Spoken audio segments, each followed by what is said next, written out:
Fala, meu povo! Estamos aqui mais uma vez com mais um vídeo, dessa vez um assunto extremamente complicado, complexo e perigoso.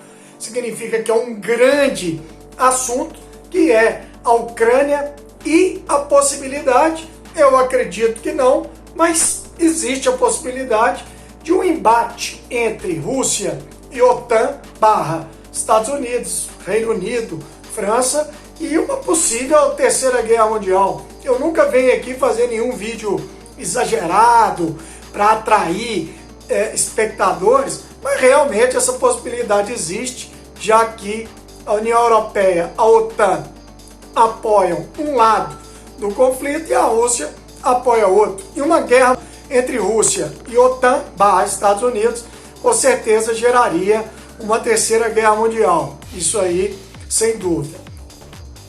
Antes de começarmos o nosso assunto, agradecer ao Colégio Cotemig, que sempre foi um colégio à frente de todos os outros, e agora, com o novo ensino médio, o Cotemig vai ficar ainda mais à frente de outros colégios, porque nós temos um caminho de aprendizagem muito bem definido há muitos anos e que agora o novo ensino médio vai ser ainda mais aprimorado para podermos oferecer a melhor opção para você jovem que quer se preparar para o Enem e também entrar rápido no mercado de trabalho. Bom, evidentemente, todo problema que envolve a Rússia tem como pano de fundo, como início de toda a história, a União Soviética. Então, a União Soviética era um país que abrigava vários países que existem hoje, como por exemplo a própria Rússia, que é a grande herdeira da União Soviética, a Ucrânia, a Bielorrússia, a Geórgia, enfim. E a União Soviética, ela acabou em 1991. E a Rússia, ela que era a grande herdeira ali da União Soviética, a Rússia passou por uma década de 90 extremamente turbulenta, nas mãos ali do Boris Yeltsin, e definitivamente a Rússia deixou de ser protagonista no mundo, em todos os sentidos, tanto econômico quanto também militar. A Rússia, ela passou ali por um segundo ou quiçá terceiro nível em termos de importância, um país muito conturbado, e isso mudou em 1999 com a chegada ao poder do Vladimir Putin.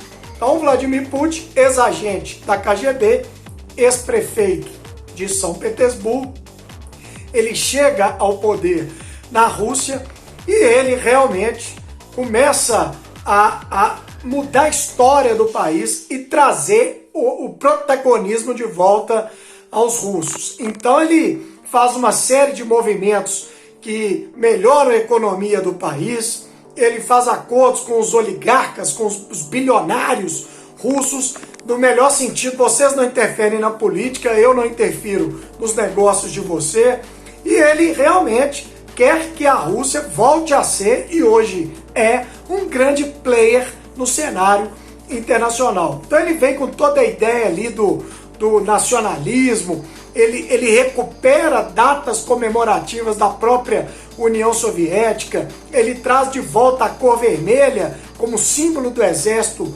russo. Então o Vladimir Putin, que é considerado um camarada que tem um espírito ocidentalizado, mas não radical, ele tem um espírito moderado para o Ocidente. Então ele seria um cara que quer um governo russo com algum molde ocidental, mas com certeza absoluta um governo com uma característica única, uma característica própria, um governo realmente eslavo, um governo que não seja tão ocidentalizado a ponto de perder suas raízes e perder o seu protagonismo.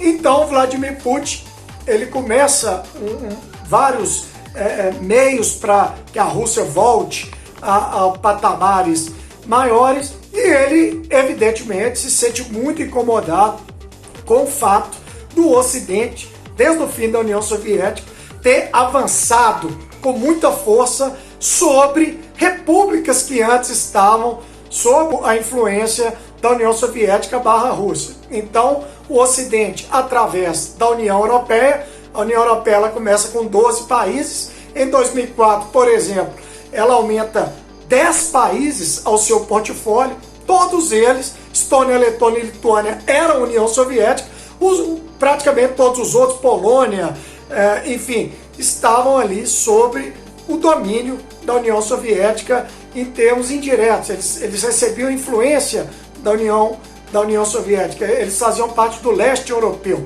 Então a União Europeia veio avançando sobre países antes influenciados pela União Soviética, como também a OTAN, que é a Organização do Tratado do Atlântico Norte, que é um grupo, é uma organização militar. Qualquer um que for agredido, todos os outros têm que comprar aquela briga. E a OTAN, que no fim da União Soviética tinha 17 membros, hoje tem 28. Então, tanto a União Europeia quanto a OTAN, e vários países fazem parte dos dois, como por exemplo a França, a Alemanha, ambas organizações foram avançando sobre o quintal da União Soviética barra hoje Rússia. Um dos motivos que a Rússia quer que principalmente a Bielorrússia, que já foi tema aqui no nosso YouTube, e a Ucrânia continuem no nível de subserviência à Rússia, é uma questão geográfica. A Bielorrússia e a Ucrânia, elas estão ali no que chamamos de Grande Planície Europeia, que é uma região plana, de fácil avanço militar, e que se você pegar essa grande planície estendida, chega até a França. Então Napoleão e o próprio exército nazista usou essa planície para avançar facilmente para cima dos russos. Então a Rússia, ela quer que essas planícies, que são ali acessos muito fáceis ao território russo, que essas planícies continuem com países aliados aos russos. Então tem essa questão geográfica de montar ali barreiras ideológicas contra a OTAN e contra o Ocidente. A Ucrânia e a Bielorrússia fazem parte desse projeto. Tem a questão dos oleodutos. A Rússia é um dos maiores exportadores mundiais de energia, principalmente o gás natural, através da Gazprom, que foi uma empresa estatizada pelo Vladimir Putin, e a Ucrânia e a Bielorrússia são passagens desses gasodutos em direção à Europa. Então, nada melhor do que serem países aliados do Vladimir Putin, da Rússia. E qual é o problema da Ucrânia? O problema da Ucrânia é o seguinte: a Ucrânia, quando fazia parte da União Soviética, ela recebeu como presente do Nikita Khrushchev, que era o líder soviético, todo mundo acredita que ele era ucraniano. A Ucrânia recebeu como presente a Crimeia. Então, a Crimeia é uma parte que foi enxertada na Ucrânia durante a União Soviética, o que não causou nenhum problema, já que todo mundo era União Soviética. E aí, a Ucrânia virou um país com o fim da União Soviética e começaram os problemas. Por quê? Porque a Ucrânia é um país que é um país meio que tampão. O centro e o oeste da Ucrânia falam ucraniano e são mais conectados ao mundo ocidental, principalmente após o fim da União Soviética. Enquanto o oeste e a Crimeia, que fica ali no sul, são repletos de descendentes de russos, falam russos, estão muito à vontade com a influência russa em cima dessas regiões. Então, a Ucrânia, ao se tornar um país, se torna um país dividido, com o oeste mais ocidentalizado, querendo se unir ali à União Europeia, e um leste mais conectado à Rússia. E aí, em 2014, o presidente da Ucrânia, Viktor Yanukovych, ele recusou uma proposta de participar de uma área de livre comércio com a União Europeia. Então seria ali o primeiro passo para a Ucrânia ser fagocitada mais à frente pela União Europeia. E essa não aceitação do acordo tem muito a ver com a pressão da Rússia para que a Ucrânia não fosse mudar de lado e fazer parte diretamente de uma área de influência europeia. E aí o povo principalmente do centro e do oeste da Ucrânia, que são mais ligados ao Ocidente, o povo foi às ruas e depôs esse presidente. Então esse presidente perdeu o poder justamente por não querer se conectar à União Europeia, desejo esse fortemente influenciado pelo Vladimir Putin e pela Rússia. E aí o país se dividiu, né, com o oeste apoiando a retirada desse presidente e o leste e a Crimeia acusando um golpe de Estado. Nesse meio tempo, a Rússia espertamente foi lá e ocupou a Crimeia, tomou a Crimeia dos ucranianos. Crimeia que tem o porto de Sebastopol, que é extremamente estratégico, e a Crimeia que é lotada de russos, e a maioria da população da Crimeia ficou muito satisfeita em ser acoplado ali ao território da Rússia. E o mundo ainda hoje discute se a Crimeia faz parte da Rússia ou não. O mundo, o Ocidente, Estados Unidos, Alemanha, eles não aceitaram esse adicionamento da Crimeia à força pela Rússia.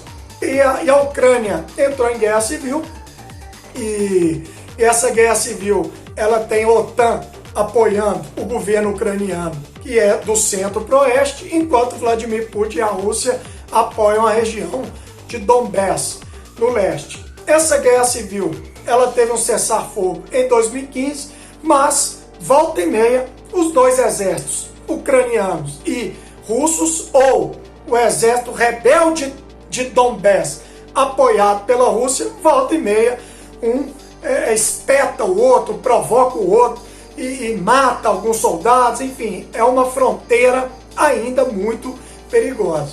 E nos últimos dias, a Rússia ela vem na sua fronteira com a Ucrânia, exatamente na região rebelde, apoiada pela própria Rússia.